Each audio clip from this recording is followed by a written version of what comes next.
Hi, welcome to the Spiritual Expansion Academy. I'm Melissa Feick, and in this episode, I am continuing my conversation with Christalene about energy vampires and how they affect us in our lives and how we can take back our power from energy vampires.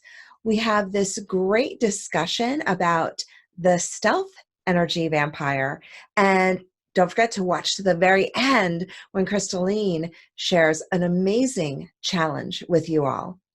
And if you like this video, don't forget to hit the subscribe button. So, hi, today I have Christalene here, and we are going to be talking all about energy vampires. This is a topic that we both know a lot about, and that we want to share our wisdom with you. So why don't you tell us just a little bit about yourself? So yeah, basically I'm a wife, a mum, an entrepreneur, and I love doing healing through body art, or canvases. So I'm basically channeling any intuitive energy through my artwork, as well as doing mediumship, connecting to people who have crossed over, and also giving some spiritual guidance or some healing messages. So that's pretty much my passion. Yes, yes. And you're a gatherer of people. People like you, so they all gravitate toward you. Yeah, it's like I've never been afraid, like in regards to if you've got a whole bunch of friends, to connect them. Doesn't matter from what walks of life they are, like just to bring them all together. And if they become friends through that networking or that connecting, that's even more powerful. So I think that's important. Yeah. I told you early on that I knew you were a connector. Yeah, you said that, and I tell you what, you're definitely right about that. Some people have that gift of connecting. But with all that connecting, do you find that there are people that you attract that start to suck your energy or start to take things from you that you're not really willing to give? Yeah, absolutely. And so it's basically like a moth attracted to the light. You know, some people want that energy, which is fine, but there's got to be a give and a take. You know, as you inhale and you exhale, it's balanced. Yes. But when it becomes unbalanced, it becomes draining, you're depleted, you get sick, you have a headache, you know, you get a yucky feeling around these people. Yeah, yeah. So that's not easy to be around people who, because the thing is that spiritual people, they have this great energy. And especially if they're on point, right? If they're feeling really good about their life and they're doing a lot of things and they have this sense about themselves and they're more on purpose, then those people tend to attract sometimes people who will take advantage of their energy. Now, most of the time, those people don't know that they're actually energy vampires. They have no idea, because really, energy vampires, it's all about them. They are more interested in themselves and what they're getting out of the relationship. So a lot of energy vampires are narcissistic. They could be sociopathic and, tendencies, not complete. They also are people who need attention, and sometimes they're victims, so they want to draw in energy so that they feel better about themselves. It's usually, and I think that a lot of people themselves are energy vampires at one point in their lives and they don't even realize it. And it's not a bad thing. It's just your awareness of them coming into your life, and also your awareness of maybe how you might be sucking other people's energy or trying to manipulate people. Because that's what I find a lot of energy vampires do. They manipulate. They try to control the situation. Yeah, what but do you find? You hit the nail on the head regarding, that we all at one stage in our lives have been energy vampires, as well as, be around energy vampires. So then we can distinguish who they are. But absolutely, I feel like when you're around these people, it can be very difficult, and draining, like I said. Draining, very draining, especially, I think energy vampires are attracted to empaths. Yes, you hit the nail on the head again. Right, because when you're empathic, you feel so deeply, and you're also pretty energetic. Yeah. empaths tend to have they extract, or they expand their energy out, and they also absorb it in. That's what a lot of empaths do. So because they put the energy out, energy vampires are like, ooh, that feels good. I want more of that. And they have this open heart, and they're very loving. And they're like, that feels really good. So then they want more of that person. And then they want to be your best friend immediately. Yeah. Do you find that? Absolutely. you that's right. Like in regards to, they get stronger because they zap your energy, and then you get weaker. And it's funny how that happens. But even with the empath, you could be at a supermarket standing in line waiting to check out, and the person in front of you is feeling sad, and because you're empathic, you're picking up on their emotions, and by the time you get to your car, you're like depleted and you don't know why. Right. So, there are methods also to prevent that from happening. Absolutely.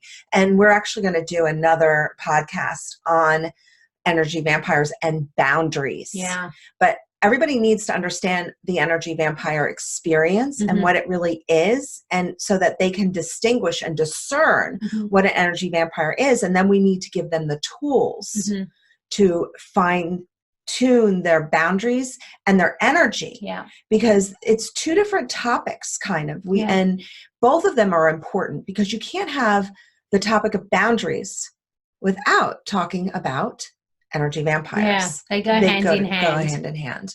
And again, I want to energy vampire is a very strong word. It's a very strong statement. But what it means is that you feel drained after being around those people. Another thing is as well, listen to your body. Like if you're around someone and your stomach's getting tense, or your just body reacts like you get anxiety or chest pains, listen to your body. This is your body telling you that something's not right. When you were talking about how that energy affects you, I think that's a really good point, that you feel drained and you also feel the emotional connection. But sometimes you also feel like, I don't know what's going on. You leave and you're so confused, and you are confused of the conversation that you had, and you're confused about what transpired. And sometimes this happens over a long period of a friendship or a relationship. So maybe there was a little bit of energy vampire happening in the beginning of the relationship, but then it started to be very one-sided. And Christalene is a giver, and she just gives naturally. And when you give a lot, people start to wonder what else they can get, especially if energy, but also life and experiences. But when you have a longer term relationship and it's time for that it feels more one-sided, how do you handle something like that? I tell you what, having gone through that myself, that's been one of the hardest things to face, really. And also you taught me in regards to taking responsibility. We allow people to treat us how they do. So when we see those red flags and we dismiss it, or we're in denial that it's nothing much, or they're going through a hard time, and then it becomes manipulative, or it becomes more and more, and then you don't want to be around them. It's very hard to break that, or to distance yourself. And the thing is, with energy vampires, they can be friends, they can be family, they can be strangers, but the worst is when they are family or very close friends. Right. It is hard.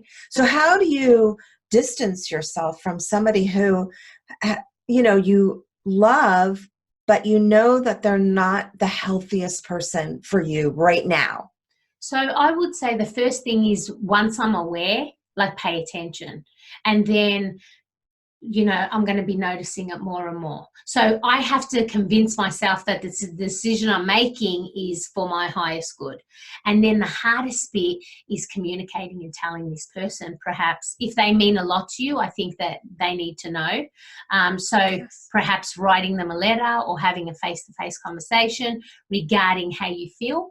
And honoring yourself, which is difficult. Yes, because you're a giver and you don't want to hurt people's feelings. No, but I also, for my sake, I cannot physically hold things in. If I feel a certain way when the time is right, I need to talk about it. Yes, we're very expressive Yes, people. yes. There's no blocked throat chakras in this friendship, or in general. No, Yeah. but it's very important. For those of you who want to speak your truth but find it difficult, the thing is that you end up getting sick. You may get a sore throat, a sore stomach, whatever it may be. Yeah. It physically starts taking its toll. Yeah. And not only that, it starts taking its toll on the people around you because you're stressed, you're angry, you're agitated. Yeah. So once, you communicate with these people or this person, then I feel like you've got to distance yourself and have integrity. Stick to what you say. If you don't want to see them every day, but maybe slowly wean off and see them once a week, then maybe once a month until. Yeah. And maybe they can change. So that's the thing. We don't know that we're sucking other people's energy until you start to become more sensitive yourself to your own issues. Yeah. Some people don't know that. Yeah. And some people need to be shown, this relationship is not balanced. Yes. And you can possibly even work through that. Absolutely. So let's say it's, somebody who is a business partner and you have a lot of time, money invested in that. Yeah. And they're kind of going through something and they want you to do everything. Well, you have to work that out because you don't want to dissolve something that is working in a lot of levels, but just not on that level. Because energy vampires, you can come in and out of being an energy vampire depending on what the situation is. Now, that is a little bit different than people who are consistently energy vampires. Yes. So the consistent ones, I've had to kind of distance myself as well. And the universe keeps bringing things up until you deal with it. So just say you have, for example, someone in high school that was an energy vampire and you didn't really deal with it. And then, you go to a work environment and then the person you're working with is an energy vampire and you didn't really deal with it. It's going to keep coming throughout your life until you deal with it, until you face it, communicate. Which it doesn't have to end in a bad confrontation. No. But you said, they don't necessarily know some people. That's what's important. I think a lot of people don't know because energy vampires, it's all about them. Yeah. They're very self-absorbed. So if they're going through a problem, it's just about their problem. And if you said, hey, I'm going through something similar, they would just keep on talking about themselves and not really be honoring what's going on with the other person. So they don't know that. But some people that's all they'll ever be. And that's okay too. But you have to discern which one you want to, what kind of person you want to be around. Yeah. What makes that person be attracted to someone like you or me?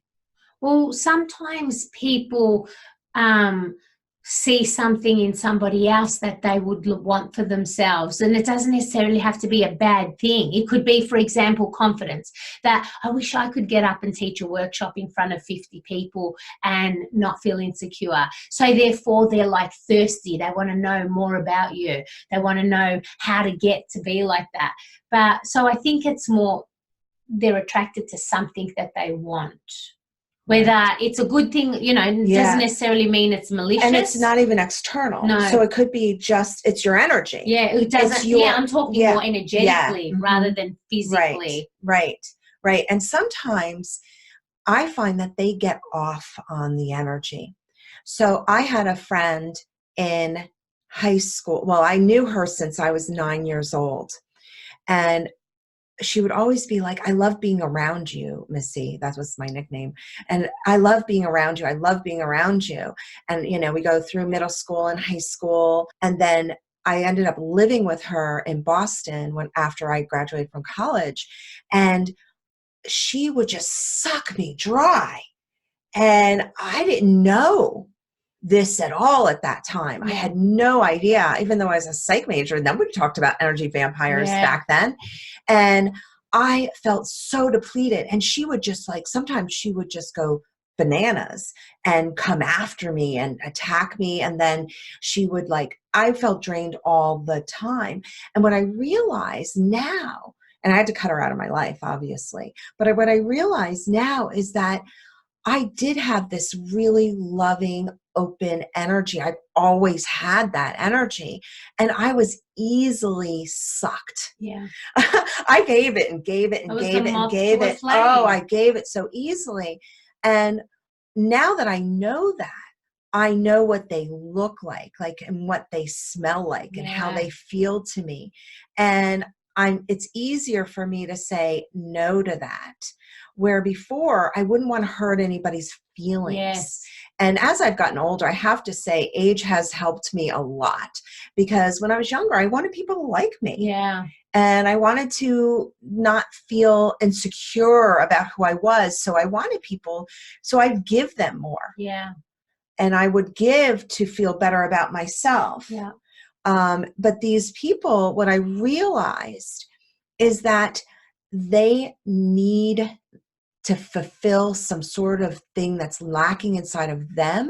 So they are looking to drain your energy, and some are really good. She was an expert at draining energy. She was probably And one she of was the one of your best biggest ones. teachers, because look, from a Yes. young age, you learned to detect. Because I have to say, Yes. one of your, amongst many of your great qualities, but boundaries, like, and detecting, I think you're like spot on. I think like in a crowd, you would know. Yeah. Like you're really good about that.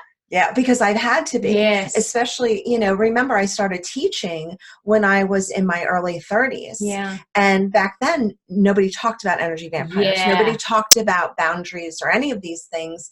And I had to learn it because I was teaching people, and people would want more from me. Yeah. And I'd be like, well, now this person's calling me all the time and wanting free this and do this. And, Yeah. and I was like, wait a minute, I have a family, I have friends, I have to distinguish. I have to pull away and say, okay, my friends are these people and my clients are these people. And that's really how I did it. Yeah. Yeah, that's really, really hard. Someone taught me, a client had taught me about fog. Don't do things out of fear, obligation, or guilt. And to Wow, live nice. to live life by those three words is one of the hardest things. I challenge anyone to try that for one day. It's really Let's say hard. it again. So fog is don't do things out of fear, obligation, or guilt. Fear, obligation, or guilt. So if your neighbor rings, those are very yes, high energy, like suckers. So imagine your neighbor rings and it's like, hey, can you look after my dog for a month? I'm going away. When she knows you're right next door and that you don't have, that many responsibilities, and you don't want to, if your body's saying no, then say, I'll get back to you. You don't have to say no straight away, because that would be out of obligation. Right. Fear, can you, I don't know, what's an example of fear? Something like that. Something like where you feel like you have to do it because you're scared what the reaction's going to be. Well, yeah, fear comes from within, and a lot of that fear is subconscious. So fear that you may not like me if I don't take care of your dog. That's perfect. Or fear that you might tell the other neighbors how bad I am. Oh, and that's public shame. Yes. Right? Fear of public shame. Yeah. Yeah, absolutely. So we'll talk a little bit more about boundaries later, but what I want to talk about are the stealth energy vampires. Those are the people who come in for the suck and fly out really fast. Now, they can be the people who show up in your life for a moment, and they come in and they do things that make you feel defensive, or they trigger you in some way, and they suck your energy and then they leave. So you're at a party and they know you're an acquaintance, and you walk into the party and they're like, well, so Melissa, I heard that you were teaching a class on mediumship. I do mediumship, and at first you're like, oh, great, they're excited about what I'm doing. And now all of a sudden there is a jealous energy, a energy of competition. Yeah. And I'm using that as an example because that's an example of my life, but it can also be an example in work where you are working on a project and that person wants to get in with the boss. So they come in and stealth in a stealth-like way, come in and sabotage you to the boss. And they are doing it in this stealth, behind the scenes energy. Does that make sense? Yeah, I've never heard that expression, a Mhm. stealth energy Oh vampire. yeah, they're the hardest to spot. Mm. They're the ones who have an ulterior motive, but nobody knows the ulterior motive because it's stealthy. So they come in for the kill, beep, and then they come out and they go, I didn't say anything. I didn't say that to the boss. I don't know where they came up with that situation or that thing. But yeah, they come in, they zap you, and then they leave. And then for days, you're still trying to decipher what happened energetically. Yeah. Interesting. Yeah. I've never heard that expression. That's good. I made it up. That's good. All right. So that's self-proclaimed, made up stealth energy. Stealth who comes energy. and drops a bit of petrol, ignites the fire, and off Ooh, they go. That's it. Ignites the fire. Exactly. They're stealthy. And those types of people are drawing your energy, and they're taking your energy with you. So they're hooking and courting you. And we'll talk about that in the boundaries one. But they're hooking and courting you and then stealthily moving away. So nobody knows that they're doing this unless people are really observant and aware.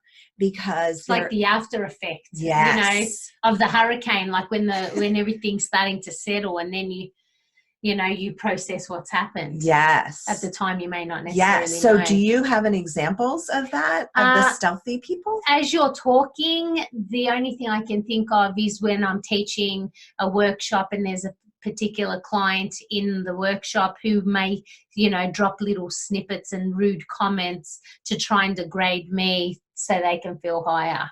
Yeah. So that's the closest I can get to a stealth energy vampire. Well, those are, to me, I mean, the avert ones, the ones that are hardest to find are the ones that you already have relationships with, because they're harder to. And you don't expect it coming from them. I know. Yes. I know. You love them so deeply, but they're sucking you dry, and you're feeling overwhelmed with. Whenever they're around, you're like, oh, I can't do this anymore with this person, or they're constantly talking about themselves, or everything revolves around them. It can be very draining. Those are hard, and the stealth ones are hard. The people who you're kind of acquaintances with who are really trying to suck you dry, they're easier to spot, and they're easier to manage, and they're easier to get rid of. Yeah. It's the ones who are stealthy and the ones who you know well.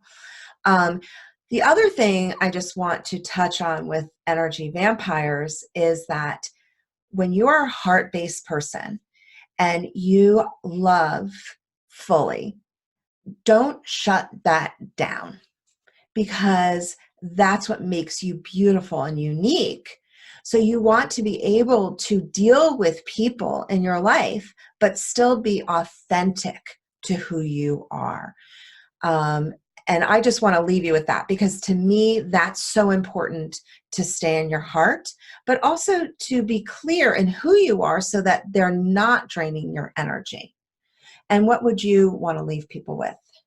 Just to be aware, to listen to your body, and to pay attention. We all have an inner GPS that guides us and directs us which way to go. So pay attention to that. Excellent. So sending you all love. Bye. See ya.